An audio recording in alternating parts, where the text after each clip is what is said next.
Let's say you win on November 8th.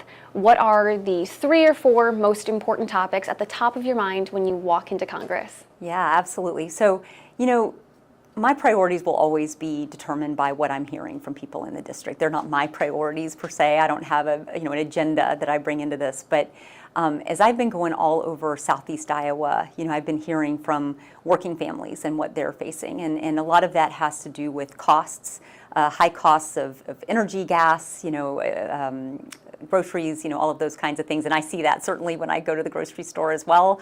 And then healthcare is a big issue for a lot of people, and economic opportunity. So jobs, bringing really good paying jobs here. We have a lot of low wages and benefits here in Iowa relative to other parts of the country. And so we need to make sure that we're competitive here so we can bring good people here. So, that really resonates with me, and I get that. When I was growing up, I grew up in a trailer off of a dirt road. Neither of my parents graduated high school. My dad was a construction worker, and he worked really long hours in the hot sun. And even then, it was really hard sometimes for them to make ends meet. I've never seen 2 people work harder just to put food on the table. And I always joke that one of the happiest days of my life was when we got our double wide, because when you get a double wide after living in a single wide, you have twice as much space, and so that was a really happy day. But a really hard day was when my dad had gotten emphysema. He had it for about 10 years. And then when he got really sick, his health insurance was canceled. And at that point, we hadn't had much before that, but we really lost everything at that point. And so I know what it's like for people. I know what it's like for those working families. And so a few of the things I would want to work on are bringing costs down. We have to become more energy independent. We have to be able to control, our own access to fuel, and heating is going to be expensive this winter. Gas to put in our cars. We have to make sure that we're bringing those costs down. Also, healthcare. Huge issue, so things like bringing down prescription drug costs. This past Congress did pass a bill to allow Medicare to negotiate for lower drug prices. My opponent voted against that bill, but it would allow Medicare to negotiate for some drug prices. We need to expand the drugs that Medicare can negotiate for, and bring down the cost of insulin. I was at a parade the other day, and when I walk in a parade, I don't just walk in a parade. I kind of am always talking to people on the sides. And one woman came up to me at a parade and said, thank you for bringing down the price of insulin. We have to do that. That's so important for my family. And so I think that's really crucial. Again, my opponent voted against bringing down insulin costs for people on Medicare, and so we have to do that. We have to expand that to all people. So bringing down those healthcare costs will be huge for me. Also, in general, our rural healthcare, we are seeing our small hospitals shut down in a lot of places. In Keokuk, it was just announced that the hospital there is going to close. We've seen a number of closures that way, all over this district. And we also see that the places that are operating are always having trouble finding physicians, nurses, staff, and so I would want to work on incentive programs to recruit very good healthcare workers and to keep them here, and also to keep our hospitals open, at least our emergency rooms. I think that when some of those hospitals shut down, we can at least keep the emergency room for things like strokes and heart attacks and accidents that require immediate attention. Sticking with healthcare, you talk a lot about care for senior citizens in Iowa's 1st District. What policies would you like to see enacted for those voters? Absolutely. That's so important to me. When I was growing up, when my family lost everything, Social Security and Medicare were absolutely lifelines for us. I wouldn't be here if my family hadn't had those. And the thing is that those are really hard-earned benefits. They're not entitlements. They are benefits. People have worked really hard for them over their lives, so we have to preserve those. For Social Security, I think that we have to shore up Social Security, make sure that it, is able to be maintained and sustained over the long term for my generation, for your generation, for the next generation. My opponent has actually said that she would privatize Social Security and that she would raise the retirement age. I'm opposed to those. I think, again, those are hard-earned benefits. I don't think that's the way to go. I think we need to protect those. But obviously we need to, shore that up, make sure that there's money there to pay for that over the long term. And with Medicare, I really do think that we need to expand Medicare benefits to include dental, hearing, and vision. Those are healthcare issues just like anything else. I think that Medicare should cover those. We do see, a lot of elderly people who, because they've lost their hearing or something, they really become disconnected from their families and their friends, and that can be very isolating.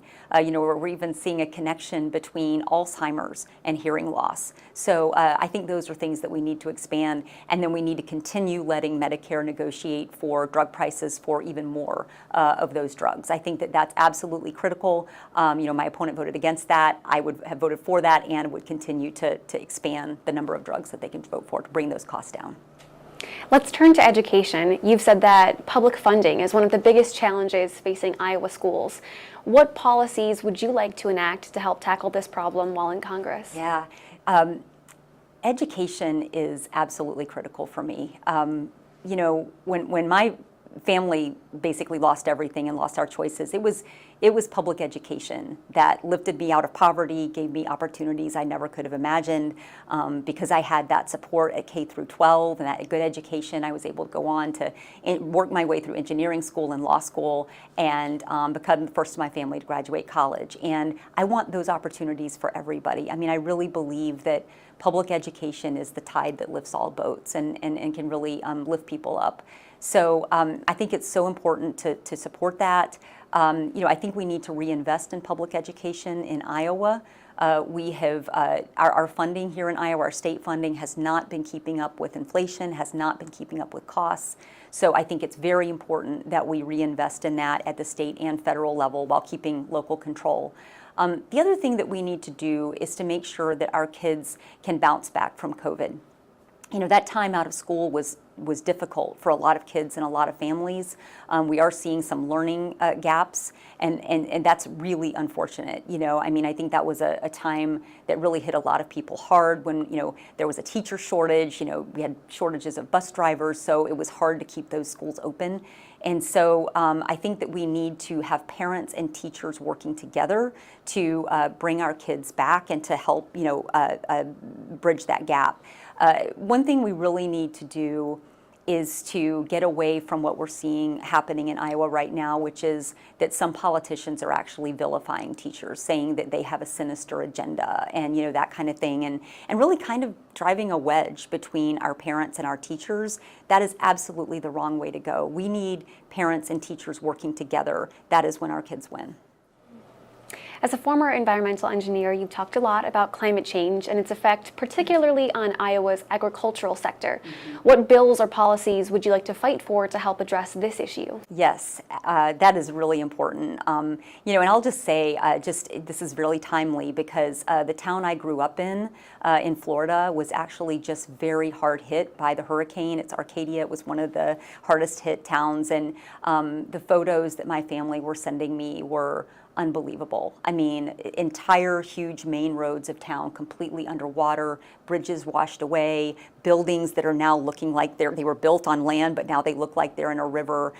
Those buildings are going to suffer major damage and may not be recoverable. The fact is that this kind of damage is going to keep happening. It's going to keep happening more and more. And so we have to realize that taxpayers are going to be paying for all of that damage. I was at a realtors meeting the other day here in the Quad Cities. They were talking to me about flood insurance premiums and how high those are and how difficult that is for them as realtors and for property owners. So these are all things that are going to continue to get worse if we don't take action here. But the good news is we have great opportunities here in Iowa. Our farms are being hard hit by climate change. The growing season is short. We have extreme heat days, droughts, that kind of thing, unpredictable growing seasons. And The good news, though, is that our farmers can be part of the solution, because we can help bring our farmers in, give them the resources that they need to help curb climate change through things like, making their soil healthier, growing cover crops, engaging in other practices that, can actually help to sequester carbon and be part of the solution. So, but I think it's really important that we bring them in and help them be part of the solution, because our farmers, they know their business, they're smart, they're resourceful, but they know that this is hurting their crops as well. And I think they want to be part of the solution, but they're just operating on such a tight margin these days with input costs being so high. It's very difficult for them to do this on their own. So we've got to help them do it. Turning to the economy, from Muscatine to Burlington over to Iowa City, what are ways that a congresswoman can help out when it comes to driving down inflation for people all over the 1st District? Yes, there's a lot actually that we can do. Inflation has been so tough because it was just a perfect storm, between COVID shutting down our production facilities for a lot of goods, and then, people, once they came out of COVID, kind of being ready to get back to their lives, and rightly so, the demand for those products went up. And when you have high demand and low supply, you get really high prices, combined with the war in Ukraine and what that's doing to gas prices and even some food prices. So this has been tough. I know that people all over the district are struggling with these high prices, small businesses too, with those input costs. So we have to bring those prices down. So there are a few things, that we can do. First of all, we have to make sure that we move toward energy independence. I think that's so important. And so I did support, releasing a lot of barrels of oil from the Strategic Petroleum Reserve. I think that was a good step. Making ethanol year-round, I think, is a good step to bring down prices in the short term and help Iowa ethanol industry, so that's good.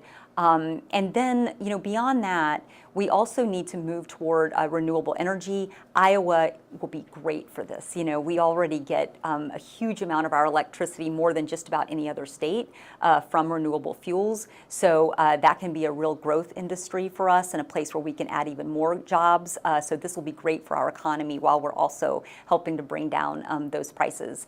And beyond that, we have to hold the big oil and gas industry accountable for corporate price gouging.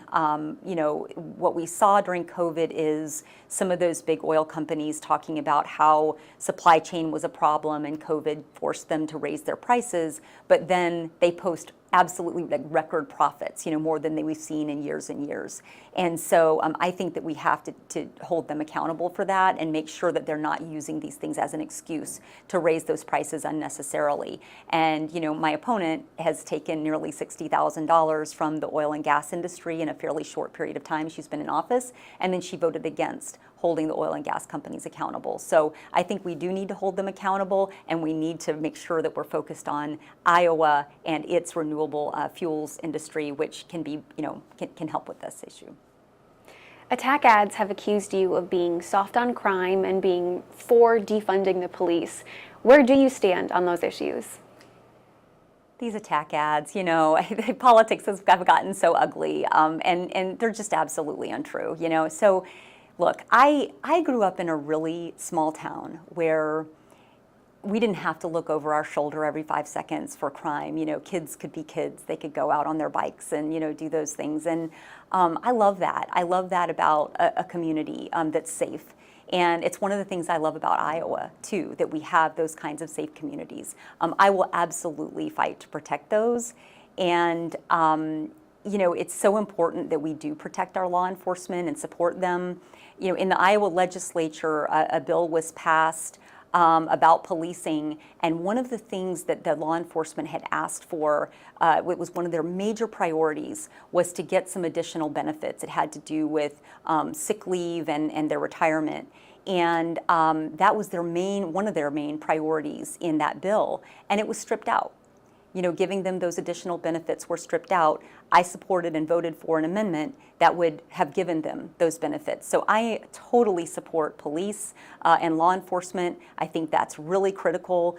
We have to give them good wages and benefits to recruit the best and the brightest.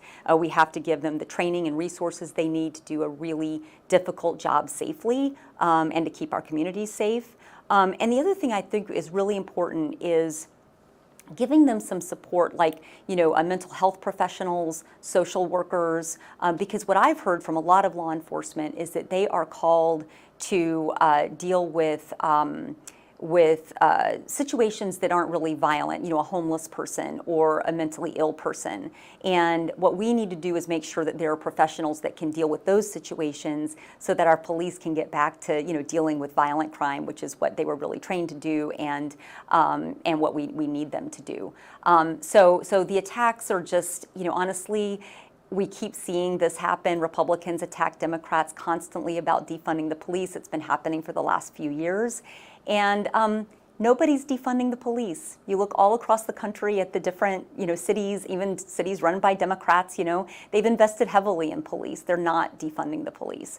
I think that, what we're seeing with these attack ads is the fact that, as I've mentioned, already, Mariannette Miller-Meeks is deflecting from her own record. She has consistently voted against, every single thing that would make Iowans' everyday lives better. She voted against infrastructure, against bringing good manufacturing jobs back from places like China and Taiwan and back to the United States. She voted against letting Medicare negotiate for lower drug prices, against capping the price of insulin for people on Medicare. She's, said she's for privatizing Social Security and raising the retirement age. I mean, it just goes on and on. And so, when you don't have a positive record to run on, you resort to negative attacks.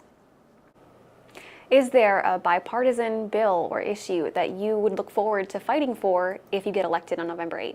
Yes, there are many, actually. So when I was in the legislature, I've worked really closely across the aisle with a number of Republicans, have developed some really good friendships there, and on all kinds of bills to protect free speech, kind of regardless of viewpoint. I'm a strong believer in that, and freedom of religion, even for people's religions who are different from mine, bills to crack down on human trafficking, bills to prevent elder abuse, so all kinds of things we have worked on. And in Congress, I would do the same thing. I think there are a few things. First of all, a tax cut for the middle class. I hope that's something that Republicans and Democrats could agree on, is a tax cut. I think people work hard. I think that that hard work is sacred, and every dollar they make is precious. So we need to make sure that we're, not taxing any more than we absolutely have to.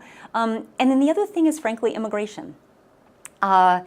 We have to come together on immigration. I think that immigration is something where both parties have failed. Washington, D.C. politicians generally have just not dealt with immigration. I think Democrats sometimes don't acknowledge the problem that border states face kind of uniquely, and what they're dealing with there with the influx of immigrants.